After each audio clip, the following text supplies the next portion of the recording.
மனுஷ மனம் ஒரு ஆசையை பார்க்கும்போது தெளிவில்லாமல் இயங்க துவங்கிறது.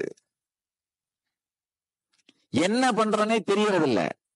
நம்ம மனசு பாத்தீங்கன்னா, நீங்களாம் பல நேரம் லைஃப்ல இந்த மாதிரி இந்த சூழ்நிலை அனுபவிச்சிருப்பீங்க, ஃபேஸ் பண்ணிருப்பீங்க. என்ன சொல்லுவாங்க, ஏய் என் சொத்து வித்த உடனே அதுல உனக்கு 2 கோடி ரூபாய் கடன் கொடுக்குறேன், நீ பிசினஸ் பாரு, ஆனா அது விக்கிறதுக்கு ஒரு 3 லட்சம் ரூபாய் வேணும், அதை மட்டும் இப்ப கொடு. இந்த மாதிரி எத்தனை பேர் உங்களை மொட்டை அடிச்சிருக்கான் சொல்லுங்க, கை தூக்குங்க. இல்ல கம்மி பேர் தான் கை தூக்குறீங்க, பல பேர் தான் பேஸ் பண்ணிருக்கீங்க. இல்ல நான் சொன்ன உடனே எத்தனை பேருக்கு புரியுது? அதுதான் நம்முடைய வாழ்க்கை நிஜமா ஆக போகுதுன்ற ஒரு பிக்சரை காமிச்ச உடனே நம்ம என்ன பண்றோம்? விழுந்துடுறோம். அந்த எண்ணத்தை பிடிச்ச உடனே நேரா அந்த எண்ணம் துக்கத்துல திரும்ப விட்டுரும். அந்த சேரமான் பெருமான் நாயனார் ஒரு குதிரையை பிடிச்சி அது காதல பஞ்சாட்சரத்தை ஓடி அதை பிடிச்சிட்டாராம், அது கரெக்டா கைலாசி எடுத்து விட்டுருச்சான். அந்த மாதிரி நாம ஒரு உருமீறின ஆசை ஒன்றத்தை பிடிச்சிட்டோம்னா போதும், நேரம் நம்ம திரும்பி விட்டுரும். வேற ஒண்ணும் பண்ண வேண்டாம். நம்ம உருமீறின ஆசைன்னா என்னன்னா, நேரடியா நம்மளால ஹேண்டில் பண்ண முடியாதது. பெங்களூர்ல ஒரு பெரிய மடம் ஒண்ணு இருக்கு, ஒரு 800 கோடி ரூபாய் சொத்து, இப்போ 1000 கோடி இருக்கும், 800 கோடி ரூபாய் சொத்து. அந்த பீடாதிபதி என்ன நேர்ல கூப்பிட்டு எனக்கு அடுத்து பேருக்கு நீங்க தான் வரணும் அப்படின்னு பப்ளிக்ல அனௌன்ஸ் பண்றாரு. நான் சொன்னேன், இல்ல சாமி, நீங்க ஒரு காரணத்தோட பீடத்தை உருவாக்குனீங்க, என்னுடைய வாழ்க்கையும் என்னுடைய லட்சியமும் வேற மாதிரி. இந்த சொத்து பாத்தீங்கன்னா எனக்கு பலமா இருக்காது, பலுவாத்தான் இருக்கும். ஏன்னா உங்களை சுத்தி பல பேர் உழைச்ச சொத்து உருவாச்சு, அவங்க எல்லாம் நான் நினைக்கிற மாதிரி வேலை செய்து விட்டுருவாங்களா? விடமாட்டாங்க. அப்ப நேச்சுரலா என்ன ஆகும்? இதனால எனக்கு பல சங்கடங்கள் தான் வருமே தவிர நல்லது வராது. அதனால நீங்க என்ன பண்ணுங்க, உங்களுடைய நீங்க எந்த கருத்தை வைத்து இந்த பீடத்தை உருவாக்குனீங்களோ அந்த கருத்தோடு போகிற, அல்லது ஒரு கருத்து இல்லாம சும்மா சாப்பிட்டு உட்கார்ந்து இருக்கிற யாரையாவது ஒருத்தரை வச்சீங்கன்னா அட்லீஸ்ட் சங்கடம் இல்லாம இருக்கும். நான் சும்மா இருக்க மாட்டேன். ஒண்ணு. ரெண்டாவது, உங்களோட கருத்தோட என் கருத்து முழுசா ஒத்து போகுமான்னு எனக்கு தெரியல. அதனால இயற்கையிலேயே இது பலுவாத்தா முடியுமே தவிர பலமா ஆகாது. தெளிவா சொல்லிட்டேன். அவரு ஆடி போயிட்டாரு. ஒரு 1000 கோடி சொத்து கண்ணு முன்னாடி பப்ளிக்ல அனௌன்ஸ் பண்றேன். எத்தனை பேர் போட்டி போடுறாங்க. இவர் என்ன அவளை கேஷுவலா சொல்லிட்டாரு அப்படின்னு இப்படி சொன்னாரு. இந்த தெளிவோட நடப்புவா அப்படின்றதுக்காகத்தான் உன்னை சூஸ் பண்ணேன் நானு. ஆனா அப்படி மாட்டேன்னு சொல்லிட்டீங்களே அப்படின்னாரு. ஆனா கடைசி வரைக்கும் நான் எடுக்கவும் இல்லை, மாட்டேன்னு சொல்லிட்டேன்.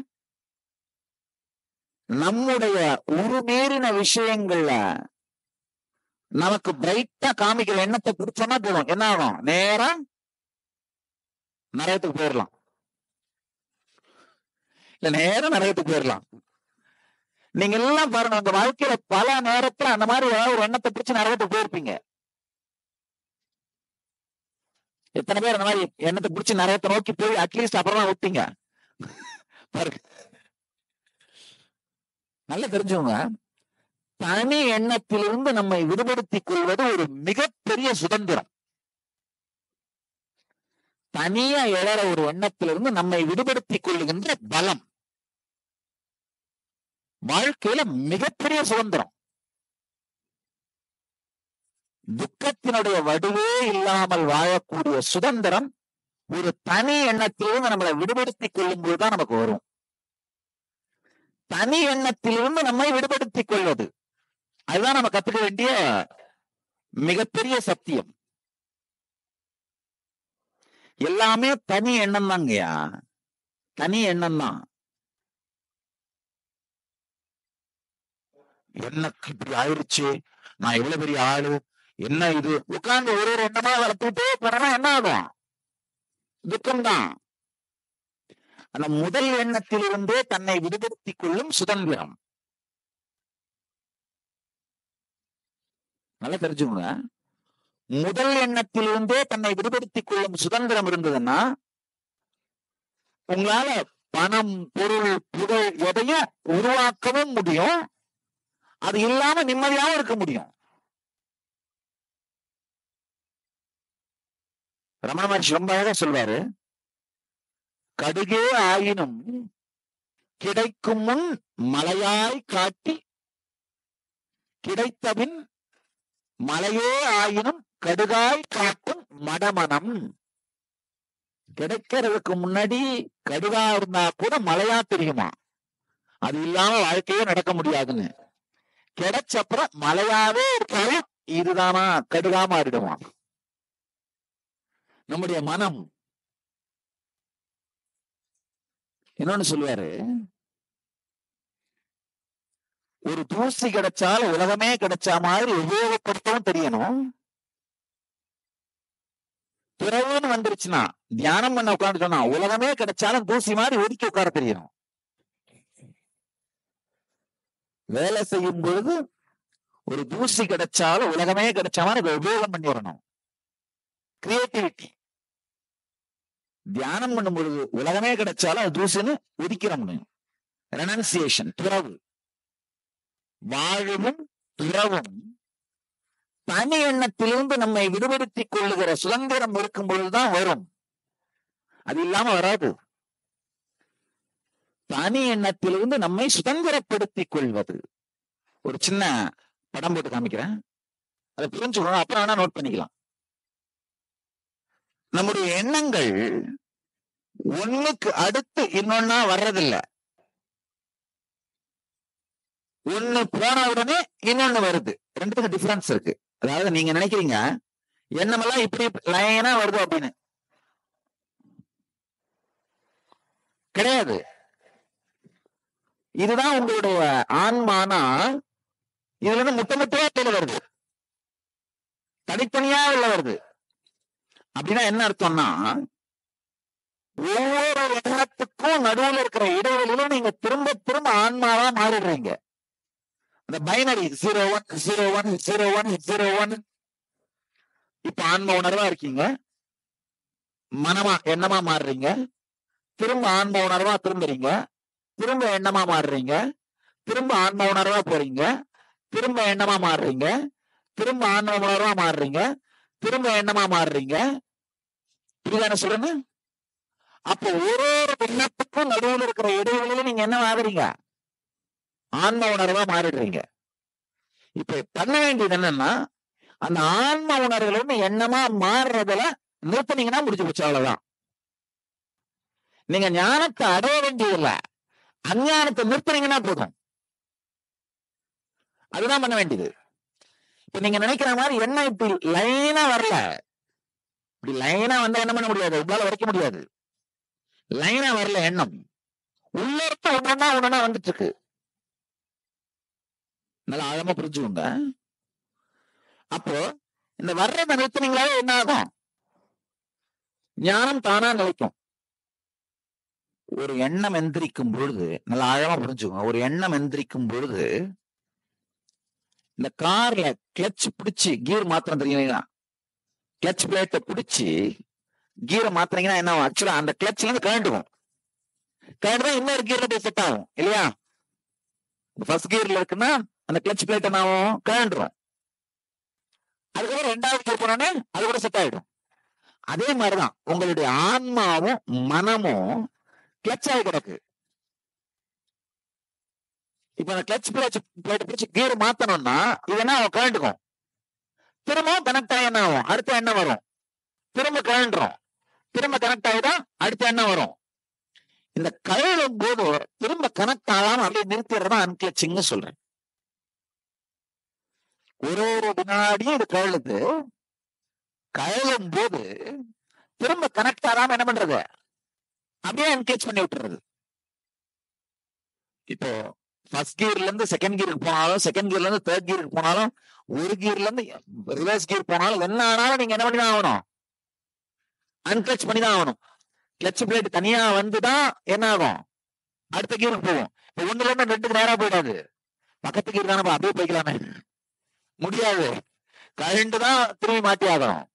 அதே மாதிரிதான் இப்ப உங்களுக்கு ஒரு எண்ணம் வருது வீட்டுக்கு போகணும்னு, அடுத்த எண்ணம் வருது பஸ்ல ஏறணும்னு. இப்ப வீட்டுக்கு போகணுன்ற எண்ணமும் பஸ்ல ஏறணும் எண்ணமும் பொண்ணு தொடர்பு தானே. அதனால அப்படியே வருமானம் வராது. வீட்டுக்கு போகணும் அது முடிச்சா என்ன பண்ணுவீங்க, ஆன்மாவா மாறிடுவீங்க, அன்கிளச் பண்ணிடுவீங்க. திரும்ப பஸ்ல ஏறணும், திரும்ப அன்கிளச் பண்ணிட்டு என்ன பண்ணுவீங்க, பணம் வாங்கணும், திரும்ப அன்கிளச் பண்ணிட்டு நடந்து பஸ் ஸ்டாண்ட் போகணும். அப்ப ஒரு எண்ணத்துக்கும் நடுவுல நீங்க என்ன பண்றீங்க, ஆன்ம உணர்வுக்கு வந்துடுறீங்க. ஏன்னா இந்த சத்தியங்கள் ஒரு தடவை புரிஞ்சுக்கிட்டீங்கன்னா பல விஷயங்கள் கீழாயிடுங்க, குழப்பங்கள் கீழாயிடும். உங்க லைஃப்ல இருக்கிற பலாயிரக்கணக்கான துக்கங்கள் காணாம போகும். இப்ப இது வரைக்கும் 4 நாளா நம்ம என்ன பண்ணமோ அது எல்லாமே பாத்தீங்கன்னா ஒரு கிளீனிங் மாதிரி. இப்ப இந்த இனிஷியேஷன் உள்வாங்கிட்டீங்கன்னா இதுக்கப்புறம் டஸ்ட் உள்ள வராது, வாழ்க்கையே மாத்தும். அதனால ஆழ்ந்து புரிஞ்சுக்கோங்க. ஒரு எண்ணம் எழும் பொழுது அடுத்தடுத்து தொடர்கின்ற எண்ணங்களோடு அதை கோர்த்து பார்க்காமல் தன்னுடைய இயற்கை நிலைக்கு மீண்டும் திரும்புகிற சக்தி, அததான் அன்கிளச்சிங்னு சொல்றேன். இன்னொரு சின்ன உதாரணம், இன்னொரு 3 சத்தியங்களால புரிஞ்சுக்கோங்க. அதிர்ஷ்டவசமா உங்க மனசுக்குள்ள ஒரு நேரத்துல ஒரு எண்ணம் தான் இருக்க முடியும் இல்லையா? வேக வேகமா வந்தா ஒண்ணு போனே இன்னொன்னு வரும். யாராவது இருக்கீங்களா, இல்ல சாமி எனக்குள்ள 2 எண்ணம் ஒரே நேரத்துல ஓடுதுன்னு அப்படின்னா நான் இல்ல, யாரும் காப்பாற்ற முடியாது. பாதாயம் போனாலும் பார்க்க போனாலும் ஒண்ணும் பண்ண முடியாது. இல்ல சாமி எனக்குள்ள 2-3 பேர் பேசுறாங்க, தனித்தனியா பேசிட்டு இருக்காங்க. யாராவது ஒரு வினாடியில ஒரு நேரத்துல உங்களுக்கு ஒரு எண்ணம் தான் இருக்க முடியும். இது முதல் சத்தியம். 2வது, உதாரணத்துக்கு இந்த சீட்ல நான் ஒருத்தர் தான் உட்கார முடியும். ஒருவேளை என்னை தள்ளிட்டு வேற யாராவது உட்கார்ந்தா என்ன அர்த்தம், அவர் என்னை விட பலசாலின்னு தான் அர்த்தம் இல்லையா? அதுல சந்தேகம் இருக்கா? அதே மாதிரி உங்களுக்குள்ள ஒரு புது எண்ணம் வந்து பழைய எண்ணத்தை ஒதுக்கிட்டு உட்கார்ந்து வந்தா அப்ப புது எண்ணம் பலசாலின்னு தான் அர்த்தம். உண்மையா? நல்லா ஆழமா புரிஞ்சுக்கோங்க. ஒரு நேரத்துல ஒரு எண்ணம் தான் இருக்க முடியும். அப்ப புது எண்ணம் வந்து உட்கார்ந்து பழைய எண்ணத்தை தூக்கி போடுதுன்னா அப்ப புது எண்ணம் என்ன, பழைய எண்ணத்தை விட பலசாலி. சத்தியம் புரிஞ்சிருச்சு இல்லையா? ஏதாவது இதுல சந்தேகம் இருக்கா? என்கிட்ட ஒருத்தர் வந்தாரு, சாமி எனக்கு மரண பயமாவே இருக்கு, எதை பார்த்தாலும் பயம், வர வழியில அந்த குளத்தை பார்த்தா அதுல விழுந்து செத்துருமோன்னு பயமா இருக்கு, இந்த பில்டிங் கீழே வந்துன்னா மேல இருக்கிற ரூஃப் தலைமையில வந்து செத்துருமோன்னு பயமா இருக்கு, இந்த படிக்கட்டு ஏறினா இதுல தடிக்க வந்து செத்துருமோன்னு பயமா இருக்கு, எதை பார்த்தாலும் பயமா இருக்கு, நான் என்ன சாமி பண்றது, மரண பயமா இருக்கு, என்னை காப்பாத்துங்க அப்படின்னு. நான் சொன்ன ஒரு கப் காஃபி குடிங்க அப்படின்னு. அவருக்கு புரியல, என்ன சாமி சொல்றீங்க. இதேதான் அவருக்கு சொன்னேன், ஐயா ஒரு கப்பு காஃபி குடிக்கணும்ன்ற எண்ணம் வந்த உடனேயே உங்களை பிடிச்சிட்டு மரணமய ஒரு வினாடியால் நகர்ந்துதான் ஆகணும், நகர்ந்தானே ஆகணும். அப்போ ஒரு கப்பு காஃபிங்கிற எண்ணம் மரண பயத்தை விட பலமானதாகுது இல்லையா? சொல்லுங்க. அப்போ உங்க மொத்த மரணமயமும் ஒரு கப்பு காஃபி தானா? இல்ல சாமி திரும்ப வந்துருது சாமி, கப்பு காஃபி குடிச்சா திரும்ப மரணமயம் வந்தா என்ன பண்றது, ஒரு கப் மோர் குடிங்க. நான் என்ன குடிச்சுக்கிட்டேவா சாமி இருக்க முடியும்? நல்லா தெரிஞ்சுங்க, எந்திரிச்சு நிக்கணும்ன்ற எண்ணம் வந்த உடனேயே உட்கார்ந்து இருக்கணும்ன்ற எண்ணத்தை திறந்துட்டீங்க இல்லையா? வெளியில போகணும்ன்ற எண்ணம் வந்த உடனே உள்ள உட்கார்ந்துருன்ற எண்ணத்தை திறந்துட்டீங்க, இல்ல உள்ள வரணும்னு நினைச்ச உடனே வெளியிலேயே நிக்கணும்ன்ற எண்ணத்தை விட்டுட்டீங்க இல்லையா? அப்போ வலது கையை அசைக்கணும்னு நினைச்சீங்கன்னாலே மரண பயம்ன்ற எண்ணம் நகர்ந்துதானே வர முடியும். மரண பயம் நகர்ந்தாத்தானே வலது கையை அசைக்கணும்ன்ற எண்ணம் அங்க வர முடியும் இல்லையா? உண்மையா? அப்ப மரண பயம் தான் என்ன பண்ணுங்க, கப்பு காபி குடிக்க முடியாது, வலது கையை அசைக்கணும்னு நினைங்க. என்ன சாமி சொல்றீங்க, அப்புறம் இடது கையை அசைக்கணும்னு நினைங்கன்னு சொல்லுவீங்க. அப்புறம் நான் கையை ஆட்டிட்டேவா இருக்க முடியும்?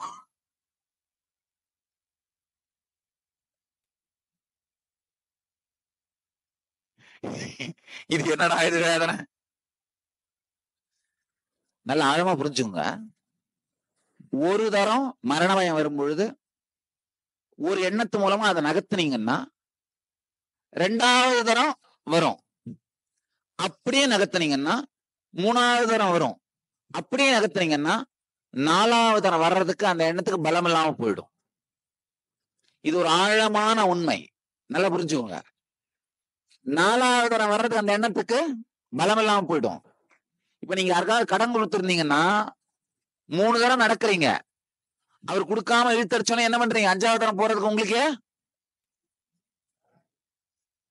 அவ்வளவுதான், மனமும் அவ்வளவுதான். நீங்க ட்ரை பண்ணி பாருங்க, நீங்க ட்ரை பண்ண எக்ஸ்பீரியன்ஸ்டா பாருங்க. எந்த ஒரு எண்ணமும் ஒரு 5-6 முறை நீங்க அதை டிஸ்ரெஸ்பெக்ட் பண்ணி கண்டுக்காம, அதுலயும் ரொம்ப சின்ன எண்ணத்தால அதை நடத்தணும். நீங்க தியானம் எல்லாம் பண்ணி அதை சரி பண்ணக்கூடாதுங்கய்யா. பெரிய பெரிய தியானம் எல்லாம் பண்ணினா உடனே மரணம் என்ன பண்ணும்? பத்தியா, நான் எவ்வளவு பெரிய ஆளு, எனக்காக என்ன சரி பண்றதுக்காக அவன் தியானம் பண்ற மாதிரி அப்படின்னு ஒரு கட்டு காட்டி கொடுறா. அப்ப மரணம் என்ன பண்ணும்? நான் எவ்வளவு பெரிய ஆளு, என்ன ஒரு 10 காரணி காமிச்சு வரட்டான், எனக்கு பெரிய பிரஸ்டேஜ் இருக்கியா. நல்லா ஆழமா புரிஞ்சுக்கோங்க. ஆனா நீங்க என்ன பண்றீங்க? மரணமயம் வந்தோடனே காக்க காக்க கணக்கு காக்க நோக்க நோக்க நோக்க நோக்க தாக்க தாக்க தலைவர் தாக்க பார்க்க பார்க்க உடனே மரணமயம் என்ன பண்ணுது? நீ சாம்பியன், அப்புறம் வர்றேன். நம்முடைய அளவுக்கு மீறிய செயல்களால் நாமே அந்த எண்ணம் மீண்டும் வருவதற்கான வழியை காட்டி விடுகிறோம். ஒண்ணுமே பெருசா பண்ண வேண்டாம். மரணமயம் தான் என்ன பண்ணுங்க? வலதையே அசைங்க, அவ்வளவுதான். இது என்ன சாமி, அது எப்படி சாமி பயம் போயிடும்? போனாலும் திரும்ப வந்து உட்காந்துக்குமே, திரும்ப வலதையே அசைங்க. ஒண்ணுமில்ல, ஒரு சின்ன ஒரு எண்ணம், அப்படிங்கிற எண்ணம், அப்படிங்கிற ஒரு எண்ணம் தான் இல்லையா? ஒரு சவுண்டு. இப்ப இந்த சவுண்ட் வந்தாலே ஏற்கனவே உள்ள இருக்கிற சவுண்ட் வெளியில போய்த்தானே ஆகணும், உண்மையா? அப்ப எப்பேற்பட்ட எண்ணமா இருந்தாலும் நீங்க ஒரே ஒரு அப்படின்னீங்கன்னா என்ன ஆகும்? நான் தானே ஆகணும், நகராம இருக்குமா? அப்ப மரணம் என்ன பண்ணலாம்? நகர்ந்துருச்சு, இல்ல நகராம போச்சா? இல்ல நாம இல்ல இல்ல சாமி இப்ப நகருது, நீங்க உங்க முன்னாடி வெளியே போன திரும்ப வந்துருது சாமி. திரும்ப என்ன பண்ணுங்க?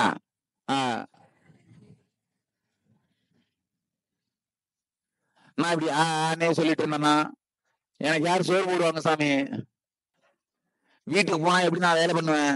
என் மேனேஜர் கேட்டா நான் என்ன பதில் சொல்லுவேன்?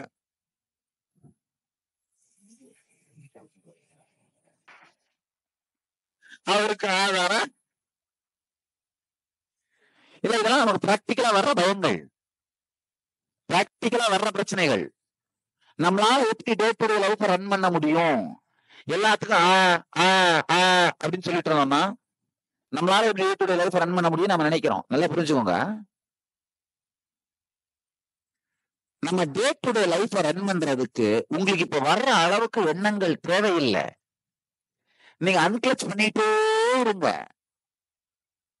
உங்களால அன்கிளச் பண்ண முடியாத ஒரு சில எண்ணங்கள் இருக்கும், அது உங்க டே டு டே லைஃப் நடத்தும்.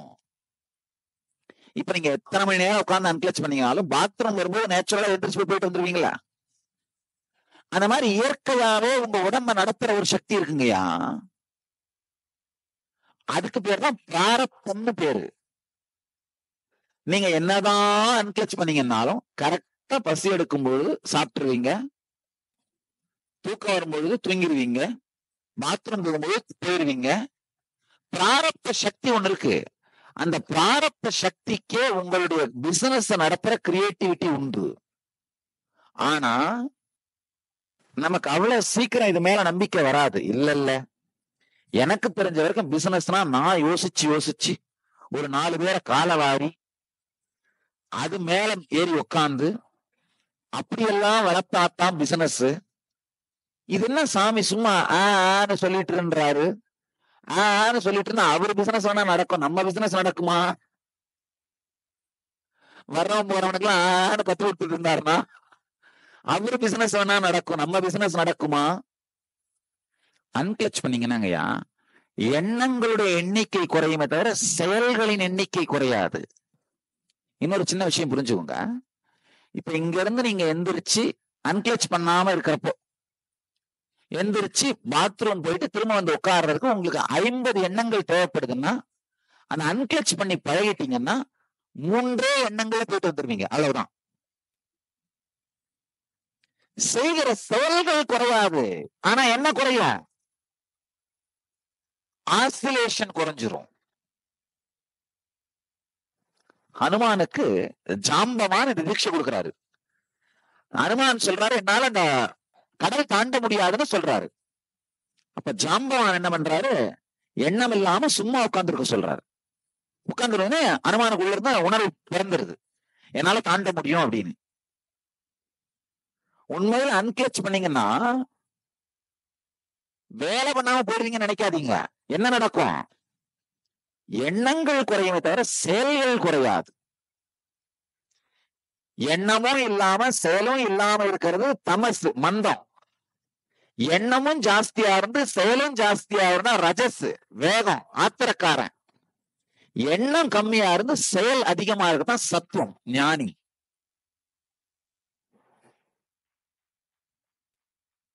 இந்த அன்கிளச் பண்ணீங்கன்னா என்ன ஆகும்? ஓடுற எண்ணங்களோட வேகம் குறைஞ்சு போயிடும். ரெஸ்ட்ஃபுல் அவேர்னஸ் சொல்லுவோம்.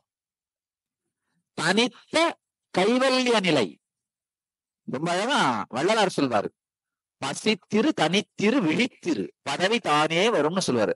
பதவி, பசித்திரு தனித்திரு விழித்திரு.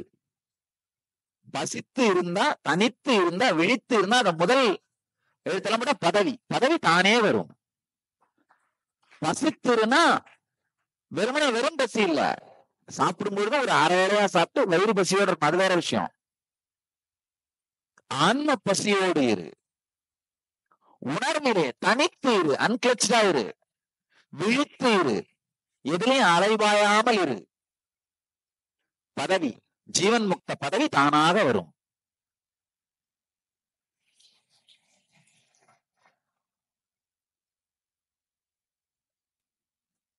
இப்பதான் இந்த எக்ஸாக்ட் டெக்னிக் எக்ஸ்பிளைன் பண்றேன், புரிஞ்சுக்கோங்க. இப்ப சொன்ன கான்செப்ட்ஸ் எல்லாம் புரிஞ்சிச்சு இல்லையா? சொன்ன கருத்துக்கள் புரிஞ்சிச்சு. டெக்னிக்க சொல்றேன்.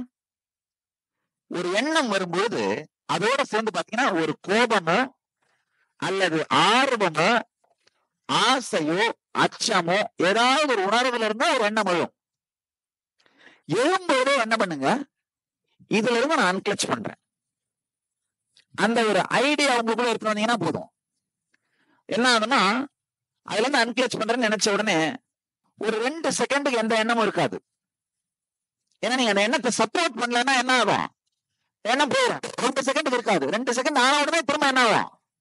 இன்னொரு எண்ணம் வரும். இன்னொரு எண்ணம் வரும்போது என்ன பண்ணுங்க, இதுல இருந்து அன்கிளச் பண்றேன்.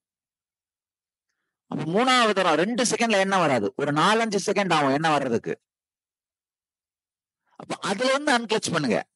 அதுக்கடுத்து என்ன ஆகும்? ஒரு எண்ணத்துக்கும் இன்னொரு எண்ணத்துக்கு உள்ள கேப் ஜாஸ்தி ஆகிட்டே போகும். மெதுமெதுவா பாத்தீங்கன்னா ஒரு 40 செகண்ட் 50 செகண்ட் ஒரு எண்ணம் இல்லாம சும்மா உட்காந்துருப்பீங்க. நல்லா ஆழமா புரிஞ்சுக்கோங்க. முதல்ல எண்ணம் வரும்போது அன்கிளச் பண்ணீங்கன்னா 2 செகண்ட்ல அடுத்த எண்ணம் வந்துடும். அதுல இருந்து அன்கிளச் பண்ணீங்கன்னா ஒரு 3-4 செகண்ட்ல அடுத்த எண்ணம் வந்துடும். அதுல இருந்து அன்கிளச் பண்ணீங்கன்னா ஒரு 5 செகண்ட் வெயிட் பண்ணும். அதுக்கப்புறம் அன்கிளச் பண்ணணும்ன்றதே இன்னொரு எண்ணமா இருக்கும். அதுல இருந்தும் அன்கிளச் பண்ணீங்கன்னா நம்ம இல்லாம இருக்கும். அதுக்கப்புறம் என்ன ஆகும்? திரும்ப என்ன வரும்? அன்கிளச் பண்ண பண்ண ஒரு 20 நிமிஷத்துக்குள்ள பாத்தீங்கன்னா கடைசியா ஒரு 60 செகண்ட் 70 செகண்ட் எண்ணமே இல்லாம சும்மா உட்கார்ந்துருப்பீங்க. எண்ணமே இல்லாமல் விழிப்போடு அமர்ந்திருப்பதுதான் ஜீவன் முக்த நிலை. ஆழமா புரிஞ்சுக்கோங்க. எண்ணமே இல்லாமல் விழிப்போடு அமர்ந்திருத்தல், அதுதான் ஜீவன் முக்த நிலை. நம்முடைய மனசுல ஏற்படுற இன்னொரு பெரிய சங்கடம் என்னன்னா, எண்ணமே இல்லாம வெறுமையா உட்கார்ந்து இருந்தேன்னா அது ஞானமா மாறிடுமா? உண்மையில எண்ணம் இல்லாத எல்லா வினாடியும் நீங்க ஞானியாத்தான் இருக்கிறீங்க. சூரியன் தான் உங்களுடைய உணர்வு, மேகம் தான் எண்ணம். மேகத்தை கலைச்சாலே சூரியன் என்ன ஆகும்? தானா ஒளிரும். சூரியன் நீங்க விளக்க பொருத்த வேண்டியதில்லை. சூரியனை பத்தி வைக்கணுமா? இல்ல, மேகம் மறைக்கிறத தடுத்தீங்கன்னா போதும், கலைச்சு விட்டீங்கன்னா போதும். மேகங்கள் தான் எண்ணங்கள், அது வர்றதுல இருந்து ரிலாக்ஸ் பண்ணீங்கன்னா போதும், சூரியன் என்ன ஆகும்? தானாகவே ஒளிரும். ஜீவன் முக்த உணர்வு. நான் வெறும் கதை சொல்லி அனுப்ப உங்களை விரும்பல. உங்களை பிராக்டிஸ் பண்ண வச்சு சாயந்தரம் அந்த QC pass, quality control pass முத்திரை ஊத்துவாங்கல்ல, நான் முத்திரை ஊத்தி தான் வெளியில அனுப்புறேன். அன்கிளச் ஆயிருக்கு அப்படிங்கிறத நல்லா ஆழமா புரிஞ்சுக்கோங்க. இந்த அன்கிளச் அப்படின்ற வார்த்தை மகா வாக்கியம் மாதிரி எனக்குள்ள இங்கிலீஷ்ல தான் வந்தது, அதனாலதான் உங்களுக்கு இங்கிலீஷ்லயே கொடுக்குறேன். தமிழ்ல நிர்விகல்ப நிலைன்னு சொல்றோம், இருந்தாலும் நீங்க இங்கிலீஷ்ல யூஸ் பண்ணிடுங்க. ஏன்னா சில மந்திரங்களை டிரான்ஸ்லேட் பண்ண முடியாது, சில மந்திரங்களை டிரான்ஸ்லேட் பண்ண முடியாது. இந்த வார்த்தை இங்கிலீஷ் டிக்ஷனரியே இல்ல. எனக்கு தரிசனத்துல நாங்க இந்த வார்த்தை காப்பிரைட் பண்ணி வச்சிருக்கோம். இங்கிலீஷ் டிக்ஷனரியே இந்த வார்த்தை இல்ல. அது ஒரு இன்ட்யூஷன் மாதிரி உள்ள இருந்து வந்தது. இங்கிலீஷ் டிக்ஷனரி இந்த வார்த்தை. அப்புறம் அந்த காப்பிரைட் பண்ணும்போது அவங்க சொன்னாங்க ஆக்ஸ்போர்ட் டிக்ஷனரி இந்த வார்த்தை இல்லை அப்படின்றாங்க. டிஸ்கிளச் தான் இருக்கு, அன்கிளச் இல்லைன்ட்டாங்க. அதனால இந்த அன்கிளச் மந்திரத்தையே யூஸ் பண்ணுங்க, இதே மந்திரம் மாதிரி யூஸ் பண்ணுங்க. எந்த எண்ணம் எழுந்தாலும் ஜஸ்ட் உங்களுக்குள்ளேயே நீங்களே முடிவு பண்ணிக்கோங்க, நான் அன்கிளச் பண்றேன் அப்படின்னு. அவ்வளவுதான். அதை சொல்லணும்னு கூட அவசியம் இல்லை, வேர்டு கூட தேவையில்லை, மூடு போதும். புரியுதா என்ன சொல்றேங்க? அது ஒரு மூடு மாதிரி, அன்கிளச் பண்றேன். அது ஆரம்பத்துல மனசுல வாயில சொல்ல வேண்டியிருக்கும், அன்கிளச் பண்றேன், அன்கிளச் பண்றேன். அதுக்கப்புறம் ஆமா, அவ்வளவுதான். அதுக்கப்புறம் வாயில சொல்ல வேண்டியிருக்காது. ஆழ்ந்த அமைதிக்குள்ள போயிருவீங்க. நல்ல ஆழமா புரிஞ்சுக்கோங்க. அந்த அமைதிக்குள்ள போகும்போது தூங்காம இருக்கணும். இப்ப தூங்காம இருங்கன்னு சொல்றேன். அந்த அன்கிளச் ஒரு 4-5 தரம் பண்ணும் பொழுது எண்ணம் பொங்கும். ஏன்னா இந்த லைட் ஃபீஸ் போகும்போது பளிச்சு நெறியும் பாத்துறீங்களா? அது மாதிரி மனசு என்ன பண்ணும், அன்கிளச் பண்ண நீங்க ஆரம்பிச்ச உடனே பயப்படும். ஏன்னா அது அழிஞ்சு போய் ஆகணுமேனு, அது கரைஞ்சு போய் ஆகணும்னு பயப்படும். அதனால என்ன பண்ணும், கரகர எண்ணத்தை கிளம்பி விட்டு என்ன பண்ணுவோம், உங்களை டைவர்ட் பண்ண. உனக்கு ஒரு வேலை இல்லை, சாமியாரா சொல்றாரு, நீ உட்காந்து அன்கிளச் பண்ணிட்டு இருக்க, அங்க பாரு டான்ஸ் ஆடுறாங்க, இங்க பாரு குடிக்கிறாங்க, இதை பண்ணலாம் அதை பண்ணலாம், பணத்தை சம்பாதிக்கலாம், லாட்டரி வாங்க, நீ சும்மா சுத்திட்டு இருக்கிற, முனியாண்டி கிளாஸ் பிரியாணி மாதிரி வருமா கேட்கிறேன், லைஃப்ல அதை விட்டுட்டு இந்த மாதிரி சுத்திட்டு இருக்கு, என்னென்னவோ சொல்ல கரகர கரகர கரகரன்னு கிளப்பிடும். நீங்க என்ன பண்ண, பொறுமையா சரி ஒன்னொன்னா வாப்பா, நீ முதல்ல தலைப்பாக்கட்டு பிரியாணியா வா, நீ அன்கிளச் பண்ணு போ. அடுத்து முனியாண்டி கிளாஸ் பிரியாணி, நீ வா அன்கிளச் பண்ணு போ. நீ லாட்டரி சீட்டா, நீ வா அன்கிளச் பண்ணு போ. அப்படின்னு தனித்தனியா வர சொல்லுங்க, மொத்தமா வர விடாதீங்க. என்ன பண்ணுங்க, தனித்தனியாவா.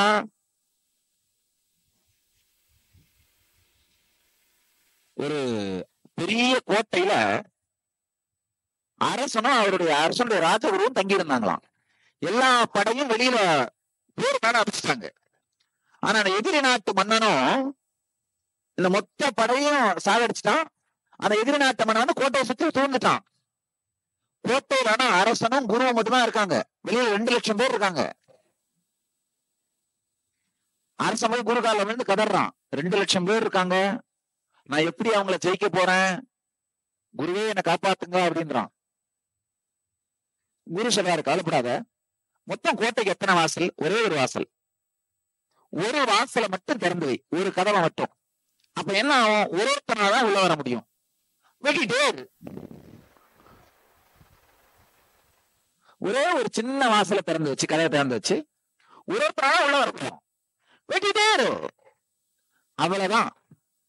இப்ப எத்தனை லட்சம் எண்ணம் வந்தாலும் ஒருத்தனாதான் வர முடியும். ஒரே ஒரு வாசல் தானே இருக்கு, ஒருத்தராக உள்ள வர முடியும். என்ன பண்ணுங்க, வெட்டிட்டே இருங்க. அந்த குரு அரசனுக்கு தைரியம் சொல்லி கத்தி எடுத்து கொடுக்குறாரு. பாருப்பா, இது வந்து மாய கத்தி, நீ ஒருத்தரா உள்ள விட்டு வெட்டிட்டே இரு, அந்த படம் காணாம போயிடுன்றாரு. அதே மாதிரிதான் நான் உங்களுக்கு சொல்றேன், இதுதான் தீட்சை. ஒருத்தரா உள்ள விட்டு வெட்டிட்டே இருங்க.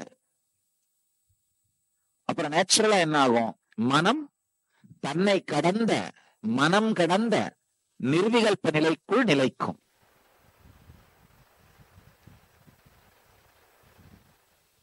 இப்போ வெறும் 5 நிமிஷம் தூங்காம அதை அன்கேட்ச் பண்ணுங்க. நிமிர்ந்து உட்கார்ந்துருங்க. இல்ல வஜ்ராசனத்துல உட்கார்ந்தா ரொம்ப ஈஸியா தூக்கம் வராது. வஜ்ராசனா முட்டி போட்டு உட்கார்ந்துறது. நிமிர்ந்து அமருங்கள். கண்களை கட்ட வேண்டாம், கண்களை கட்ட வேண்டாம். கண்களை மூடி நிமிர்ந்து அமருங்கள்.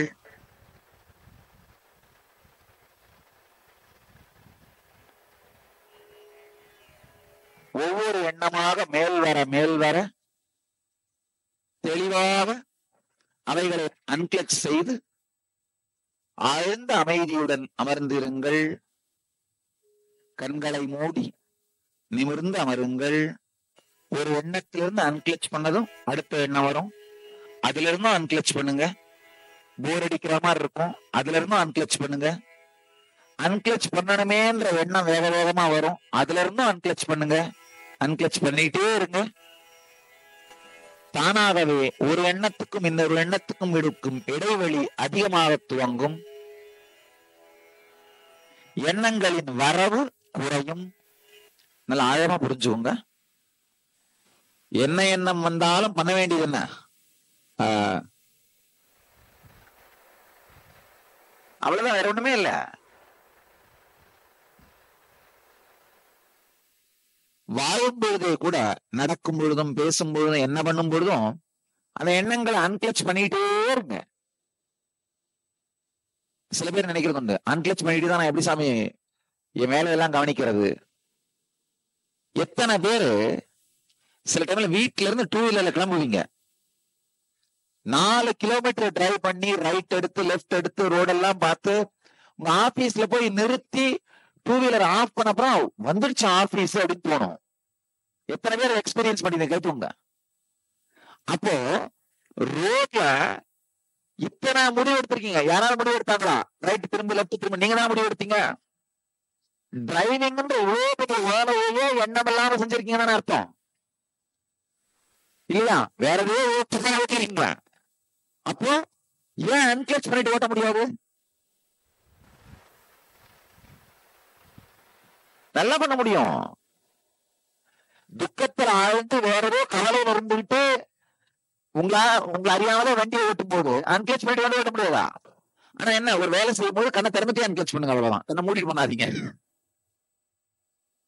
நல்லா தெளிவா தெரிஞ்சுக்கோங்க. நான் ரொம்ப எமோஷனலா பெரிய ஸ்டேட்மெண்ட் கொடுக்க விரும்பல. ஞானத்தை மக்களோடு பகிர்ந்து கொள்வதற்கான ஒரு முடிவோடு வந்திருக்கின்ற அவதார புருஷன் நான். இதுல ஒன்னும் பெருமை இல்லைங்க, நல்லா தெளிவா புரிஞ்சுக்கோங்க. சொல்லி முடிச்சிடுறேன். ஒரு டாக்டர் தன்னை டாக்டர்னு சொல்றது ஒன்றும் பெருமை இல்லை, அவர் தொழிலை இன்ட்ரோடியூஸ் பண்ணிக்கிறார், அவ்வளவுதான். ஒரு லாயர் தன்னை லாயர்னு சொல்லிக்கிறது ஒன்றும் பெருமை இல்லை, இன்ட்ரோடியூஸ் பண்ணிக்கிறாரு. அதனால என் தொழிலை சொல்றேன், அவ்வளவுதான், வேற ஒண்ணும் இல்லை. இந்த தீட்சை மூலமாக ரொம்ப சின்ன விஷயம்தான், ஆனா இது ஒரு மிகப்பெரிய கதவுக்கான சாவி உங்களுக்கு கொடுத்திருக்கேன். இந்த தீட்சை மூலமாக குரு சிஷ்ய உறவு ஏற்படுகிறது. அதுல சொன்ன மாதிரி வாழையடி வாழையாக இந்த ஞான பரம்பரையின் வாழ்கின்ற வாரிசு அப்படிங்கிற அத்தாரிட்டினால உங்களுக்கு இந்த தீட்சையை கொடுக்கறது மட்டும் இல்லாம தெளிவா உங்களோடு என்னை உடன்படுத்திக் கொள்கிறேன். நீங்க ஞானம் அடைவதற்குள்ள இந்த உடம்பை விட்டா இந்த உடம்பு வழியா செயல்படுற சக்தி உங்களை வழிநடத்தி ஞானம் அடைய வைக்கும். இல்ல நீங்க ஞானம் அடைவதற்குள்ள நீங்க உடம்பு விட்டுட்டீங்கன்னா இந்த உடம்புல வேலை செய்யற சக்தி உங்களை என்ன பண்ணும், வழிநடத்தி ஞானம் அடைய வைக்கும். ஒருவேளை நீங்க ஞானம் அடைவதற்கு முன்னாடி நான் உடம்பை விட்டனாலும் இந்த சக்தி உங்களை தொடர்ந்து வழிநடத்தி ஞானமடைய வைக்கும். அதனால தெளிவா தெரிஞ்சுக்கோங்க, நீங்க உடம்பு விட்டாலும் நான் உடம்பை விட்டனாலும் நீங்கள் ஞானம் அடைவதற்கு இந்த சக்தி உறுதுணையா இருக்கும். இந்த வார்த்தைகள் சாதாரண வார்த்தைகள், ரொம்ப தெளிவா சொல்றேன். சொல்லுகிற வார்த்தைகளின் பொறுப்பை அறிந்து பொருளை அறிந்து தெளிவா சொல்றேன். இன்னையில இருந்து நீங்க தியானம் பண்ணாம ஒண்ணுமே பண்ணாம விட்டீங்கன்னாலும் கடைசியில உடம்ப விடும்போது என்ன பண்ணுவேன், என் சக்தி அங்க இருக்கும், முக்தி கிடைச்சிடும். இன்னொரு பிறகு உங்களுக்கு இருக்காது. ஒருவேளை வாழும்போதே அந்த ஆனந்தத்தை, முக்தியினுடைய ஆனந்தத்தை அனுபவிக்கணும்னு நினைச்சீங்கன்னா தியானம் எல்லாம் பண்ணுங்க. ஒரே ஒரு ரிஸ்க் தான் இருக்கு. சாமி அவதூறு பண்ணிங்கன்னா நான் கனெக்ஷன் டிஸ்கனெக்ட் ஆயிடும், கூட நிக்க மாட்டேன், கூட நிக்க முடியாது. அவதூறு பண்ணா மட்டும்தான் மிஸ் பண்றதுக்கு சான்ஸ் இருக்கே தவிர மீதி எதுவுமே நீங்க பண்ணலனாலும் கூட மிஸ் பண்ண மாட்டீங்க. ஒண்ணுமே பண்ணாம தியானமோ ஆன்மீகமோ எதுவுமே இப்ப இன்னைக்கு போயிட்டு இன்னையில இருந்து நான் தியானம் எல்லாத்தையும் மறந்துட்டு நீங்க சும்மா இருந்தீங்கன்னா கூட உடம்பை விடும் பொழுது இப்ப இந்த கொடுத்த இனிஷியேஷன் இன்னைக்கு எனர்ஜேஷன் எடுப்பீங்க. அப்ப என்ன அந்த இனிஷியேஷன் உள்ள பில்ட் ஆயிடும், உள்ள வந்து செட்டில் ஆயிடும் உங்க உணர்வுக்குள்ள. அது உள்ள இருந்து ஒளி மாதிரி உடம்பு விடும்போது தானா மேல வந்து இன்னொரு பிறவி இல்லாம கரை தேத்திரும். ஆனா தொடர்ந்து அன்கிளச் பண்ணி பிராக்டிஸ் பண்ணீங்கன்னா வாழும்போதே அந்த ஆனந்தத்தை அனுபவிப்பீங்க. சும்மா விட்டுட்டீங்கன்னா கூட என்ன, உடம்பு விடும்போது அந்த முக்தி ஆனந்தம் வந்துடும். அன்கிளச் தொடர்ந்து பண்ணீங்கன்னா வாழும்போதே அந்த ஆனந்தத்தை அனுபவிக்கலாம், வாழலாம், ஜீவன் முக்தனா வாழலாம். உயிரோட இருக்கும் பொழுதே முக்தத்தன்மையோட வாழலாம். அவதூறு பண்ணீங்கன்னா மட்டும் கனெக்ஷன் டிஸ்கனெக்ட் ஆயிடும். அது ஒண்ணும் பண்ண முடியாது, அது எதுவும் பண்ண முடியாது. அதனாலதான் சாமி எப்பவும் சொல்லுவேன், ஞானின்னு யாரையாவது ஒருத்தர் சந்தேகப்பட்டா கூட அவதூறு பண்ணாதீங்க. அவதூறு பண்ணா உடனடியா அந்த கர்மம் பல விதங்கள்லயும் வந்து சூழ்ந்து மாய்ச்சிரும். அவதூறு பண்ண உடனே டிஸ்கனெக்ட் ஆயிடும். அதுக்கப்புறம் இந்த நான் இப்ப சொன்ன அந்த கொடுத்த வாக்குக்கு முத்தம் இருக்காது, அது பலிக்காது. அவதூறு பண்ணாம மட்டும் இருந்தீங்கன்னா நீங்க உடம்ப விட்டாலும் கவலைப்பட வேண்டாம், திரும்ப கரெக்டா அழைச்சிட்டு வந்து ஜீவன் முக்திக்கு எடுத்துட்டு போயிடுவேன். சரியான இடத்துல இல்ல வெயிட் பண்ண வச்சிருந்தாவது கர்மத்தை கரைச்சு ஜீவன் முக்தன் ஆயிடுவீங்க. இல்ல அதுக்கு முன்னாடி நான் உடம்ப விட்டனாலும் கரெக்டா உங்களை கைட் பண்ணி எந்த இடத்துல போய் இருந்து ஜீவன் முக்திக்குள்ள மரணமோ அது நடந்துரும். இது ஒரு மிகப்பெரிய ஆன்மீக சம்பிரதாயத்துக்குள்ள உங்களை இணைச்சுக்கிட்டீங்க. ரொம்ப எளிமையான தீட்சைனாலும் அந்த சத்தியம் சொல்லப்பட்டு விட்டாலே உங்களுக்குள்ள அது முழுகி, முக்கியமா இன்னைக்கு எனர்ஜேஷன் அப்பதான் அந்த தீட்சை ப்ராசஸ் கம்ப்ளீட் ஆகுது. இப்ப வந்து அந்த வார்த்தையால கொடுக்குற தீட்சை தான் கொடுத்துருக்கேன். நைட் அந்த எனர்ஜேஷன் ஸ்பர்ச தீட்சைன்னு சொல்லுவோம், தொடுதலாலே பயோ மெமரியை டிரான்ஸ்மிட் பண்றது, அதை பண்றோம். அதுக்கு பிறகு இன்னைக்கு இந்த சாயந்தரம் இந்த தீட்சைக்கு பிறகு, இனிஷியேஷனுக்கு பிறகு, எனர்ஜேஷனுக்கு பிறகு நீங்க ஒண்ணுமே செய்யலினாலும் கூட உடம்பு விடும் பொழுது தானா முக்தத்தன்மைக்குள்ள கரைஞ்சிருவீங்க. ஆனா வாழும்பொழுதே என்கேஜிங் பிராக்டிஸ் பண்ணீங்கன்னா வாழும்பொழுதே வாழ்க்கை ஆனந்தமா இருக்கும். உடம்பை விட்டு அப்புறம் ஆனந்தம் வேணும் போதும் அப்படின்னு நினைச்சீங்கன்னா இது போல ஒண்ணும் பண்ண வேண்டாம். வாழும்பொழுதே ஆனந்தமா இருக்கும் நினைச்சீங்கன்னா அன்கேட்ச் பண்ணுங்க. அவதூறு பண்ணா மட்டும் இந்த கனெக்ஷன் டிஸ்கனெக்ட் ஆயிடும். அதுதான் சொல்ல நினைக்கிறேன். இந்த தீட்சை மூலமா உங்களுடைய பொறுப்பை முழுமையாக நான் ஏற்றுக்கொள்கின்றேன். எந்த நேரத்துல, எந்த இடத்துல, எந்த சூழ்நிலையில வேணாலும் நீங்கள் நினைத்த மாத்திரத்தில் அல்ல, நினைக்க மறந்தாலும் நான் உங்களை நினைத்து அங்கிருப்பேன். இந்த வார்த்தைகளோட பலனை, இந்த வார்த்தைகளுடைய சக்தியை நேரடியா உங்க வாழ்க்கையில பார்ப்பீங்க. நீங்கள் எல்லோரும் நித்யானந்தத்தில் நிறைந்து, நித்யானந்தத்தில் மலர்ந்து, நித்யானந்தத்தில் கரைந்து, நித்யானந்தத்தில் மறைந்து, நித்யானந்தமாகிட ஆசீர்வதிக்கின்றோம். ஆனந்தமாக இருங்கள். Nityanandam. Thank you for watching, and if you found the video enlightening, please give it a like, share it with your loved ones, and subscribe to stay connected with us. Don't forget to click the bell icon to receive the notifications.